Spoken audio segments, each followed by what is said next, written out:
Hi, I'm Laura Beaty, and I am the Communications Director for the Greater Hewitt Chamber of Commerce. We are located in Hewitt, just outside of Waco, Texas. And I want to welcome you to our Making Networking Work for You webinar. This is going to be a review of tips and tools and techniques for building relationships. So we're going to start with what is networking. When you hear the word networking, sometimes people have a negative connotation with that word. They think of a kind of like a smarmy businessman working the room, just grabbing business cards left and right. And the reason that puts people off is because that's disingenuous. That's basically just somebody who's being opportunistic and isn't really there to build a relationship. But that is really what networking is all about, is getting to know somebody, getting to know what they do and how you can refer business to one another. It's also not about closing a sale. That's maybe another misconception. And it could happen. If you walk in and you're brand new, you might close a sale that night. However, it's more likely that you'll have to kind of be in front of that person or get to know that person over 5 to 10 times before they're comfortable enough with you to close a sale. And that is the sales funnel to the right there. And that just kind of shows you people go through a process where they're being informed by interacting with you or getting to know your product or your service. There's 4 steps there, but I think the stats now say like 6 to 7 impressions is what people need before they're comfortable enough to actually do business. So I would keep that in mind. That being said, though, we have a lot of members come up to us after events saying that they've closed business, but that's because they have already developed those relationships. They probably attend events regularly, and they get to see people at these events that they already know from attending, and it's just kind of a reminder, hey, I've been meaning to call you about such and such. When can we set up, an electrician to come out, or a painter, or a business consultant meeting. Just there's all kinds of people who come to networking events, and that brings us to who should you network with. I think a goal and benefit of networking is to really try to learn on a regular basis from the people that you meet. I think every person that you meet knows something that you don't. So in a way, the answer is you can network with everyone. However, that is a wide net to cast. So to narrow it down, think about your values, think about your goals, both what you want to work on professionally with your career, but also your personal goals. And then build yourself a personal board of directors. Who are your mentors? Who are your colleagues that you respect a lot? Who do you go to for advice and guidance? That's your network. That is your personal board of directors. And then, of course, your network will grow and change as you do. So don't limit yourself and be open-minded. If you have a career change or if you end up moving to a new city, the better, the better connected you are, the wider your social circle is, sometimes the easier those transitions can be. So again, be open-minded and don't limit yourself to one industry. If you work in a certain industry, definitely coming to networking events can help you expand that circle. And then why do we network? Because people like to do business with those that they know, like, and trust. And that's really what it boils down to. People do need people. Getting to know one another helps us to really refer people to you. So just, again, trying to attend regularly will help you stay top of mind. And the stronger our relationships are, the stronger our communities, the economies are, and the richer our lives are. So when can you network? There's a ton of opportunities in the greater Hewitt area in Central Texas. So we recommend trying to go to at least one networking event per month. That'll keep you plugged in. Of course, the more people see you and get to know you, the more you'll stay top of mind for referrals. But then building relationships is also kind of more of a mindset. It's really a lifelong pursuit. So just focus on being an active part of your community, get plugged in with civic groups, take leadership positions in volunteer organizations, take continuing education classes. I know NCC here in Waco has a variety of classes like photography, art, music, languages. So things like that can help you meet people. You can volunteer on projects, you can join a church, basically just get engaged. Next is where you can network. Again, as I mentioned, there's a ton of opportunities here with chambers. Ours is the Greater Hewitt Chamber. You can learn more about our events at greaterhewittchamber.com/events. There's also, I think there's a total of 10 chambers in the McLennan County. So there's the Waco Chamber. I'm trying to make sure I don't forget anybody. There's Syntax Hispanic, Syntax African American, Robinson, McGregor, Lorena, West, Lacey, Lakeview, and Belmead. I hope that's everybody. But you can just Google them for more information, or look up Facebook pages. We definitely put our events on Facebook as well.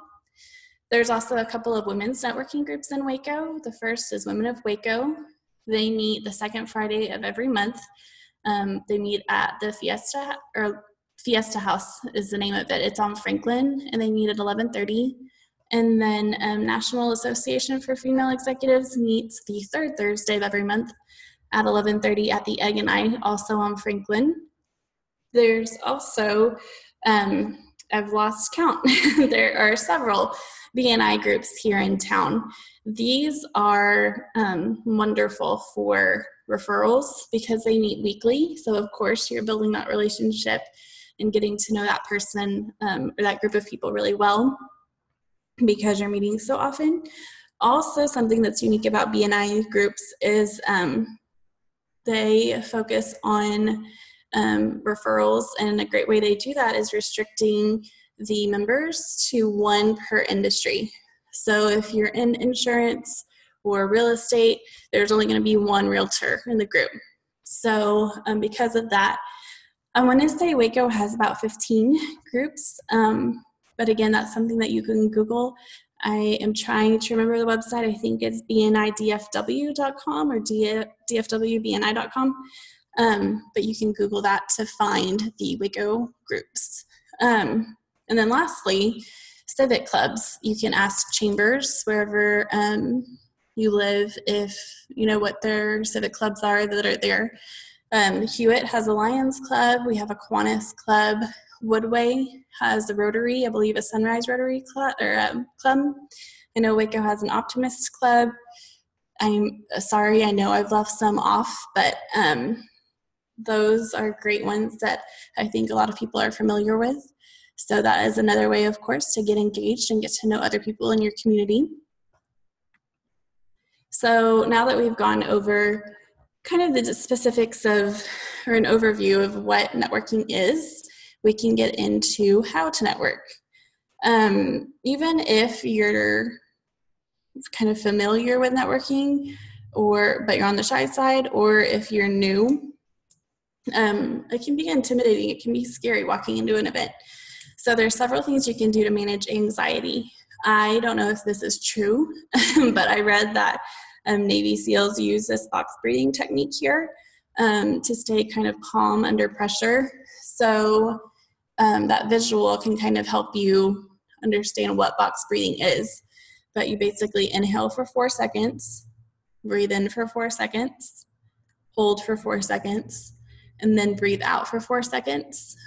For yoga breathing, if you breathe out with the pursed lips, like you're blowing through a straw, and then breathe in through your nose is what they recommend. But this really, if you just take, several breaths, do several cycles of this, it really just calms you down.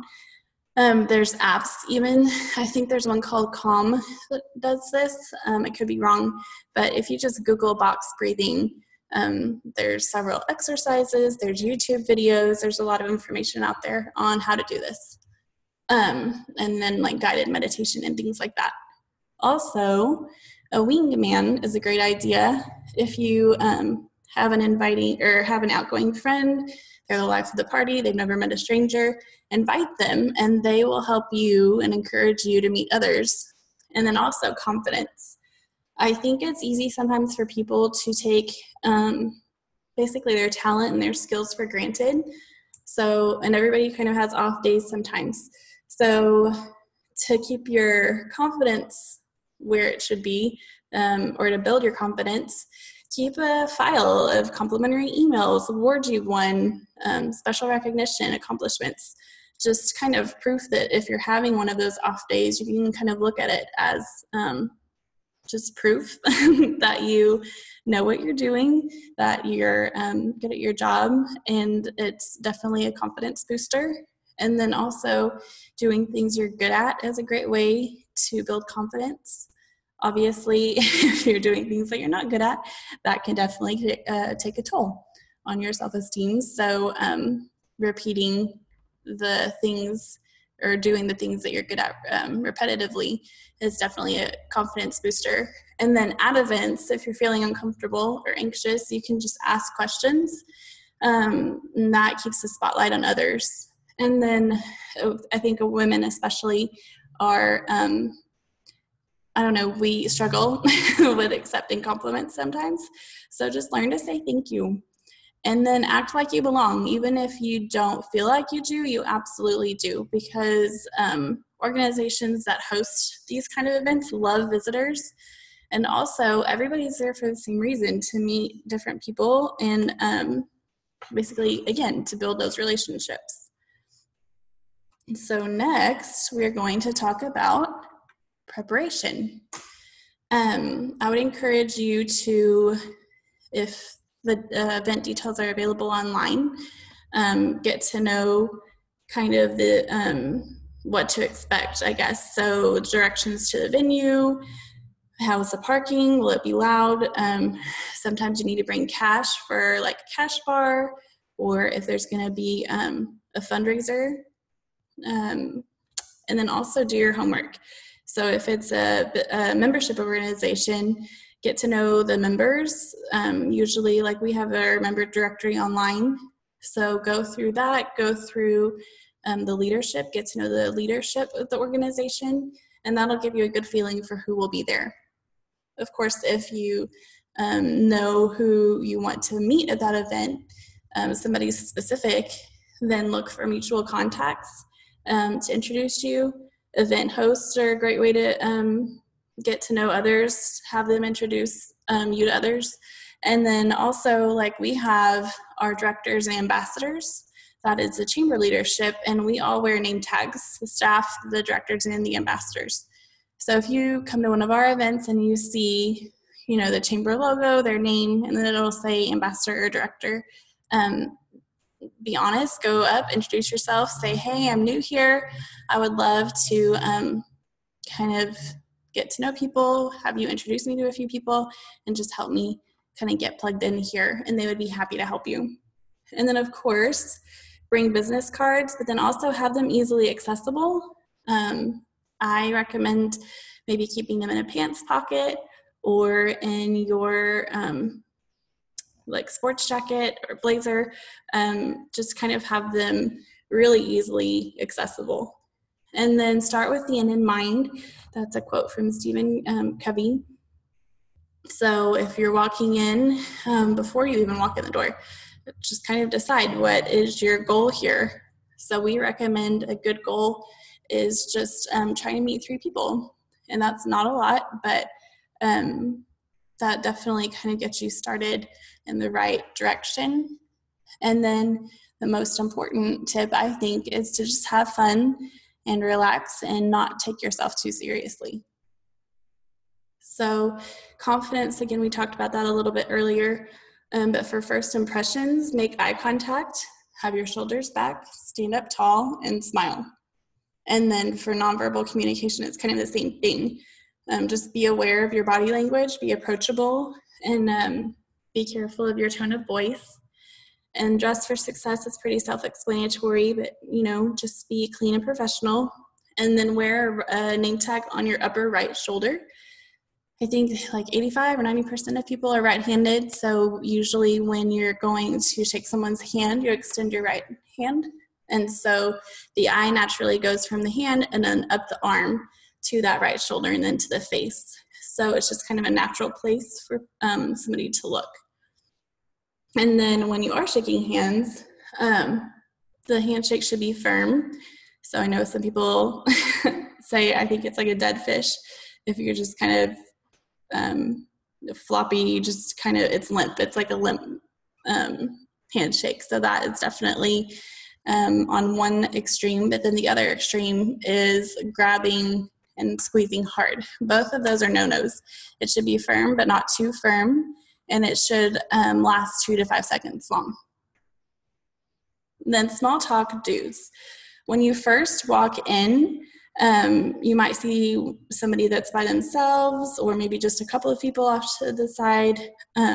So just, again, approach them because everybody's there for the same reason. Say you're new there, ask if you can, kind of hang out with them, get to know them, introduce yourself, and go from there.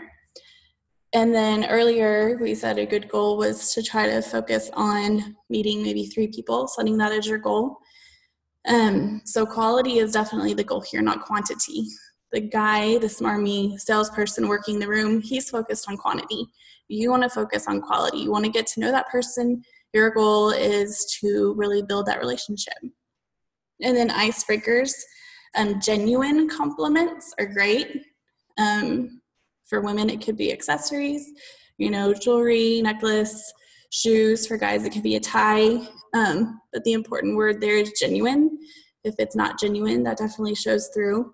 And then other things, biographical questions. Where are they from? Is their family from around here? Do they have kids? What schools? How long have they been where they are working currently? What projects do they have going on? Is that what they've always done, or is this kind of a new career? Just get to know who you're visiting with. And then as that conversation kind of organically continues, you'll probably find common ground there as well. And then use their name in conversation. So, of course, people like to hear their name, but this also helps you to kind of remember a face with a name. And then be polite and sincere, but also don't be afraid to set boundaries because you do teach people how to treat you. So if somebody crosses a line, it doesn't have to be confrontational, but just stay positive and excuse yourself.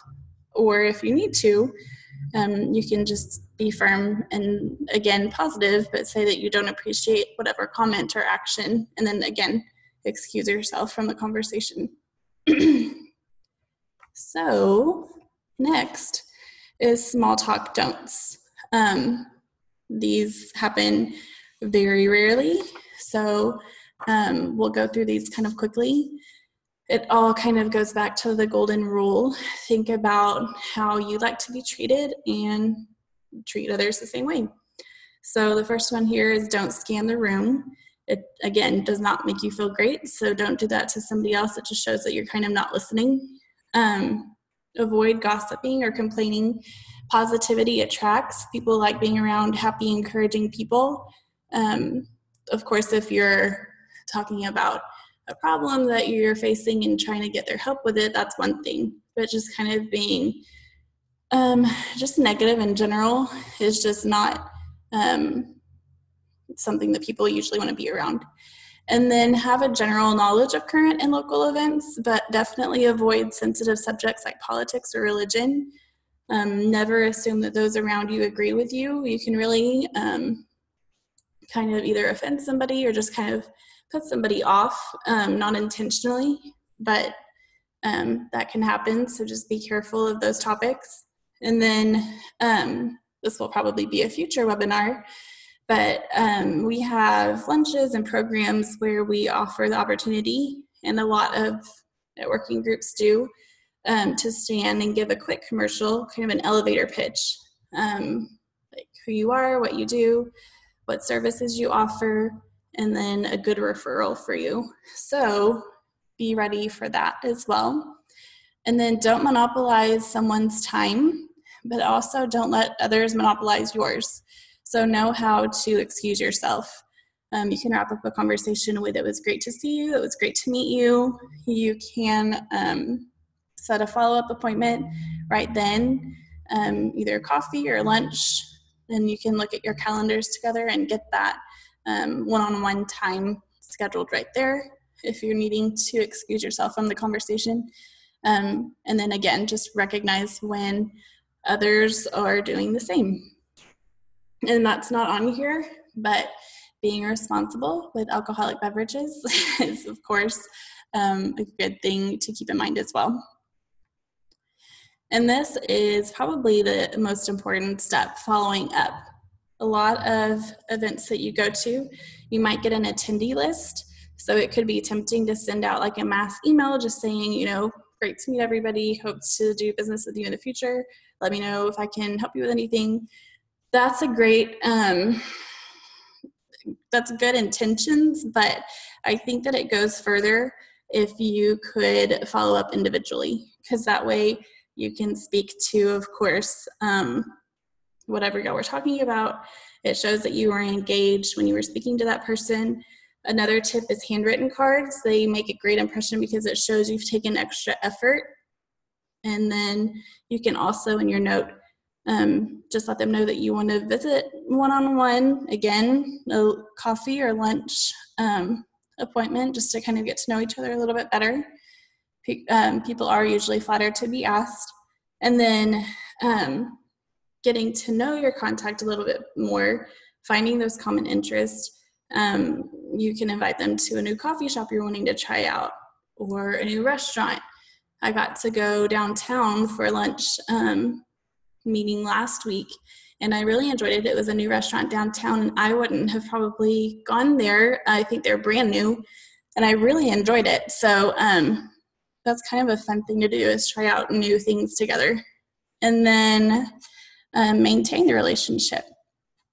So stay in contact. Again, those handwritten notes are a great way to just kind of say, "Hey, I'm thinking about you," or "Congratulations, I'm just checking in," whatever, you know, you feel is appropriate. I would definitely encourage you to stay in contact.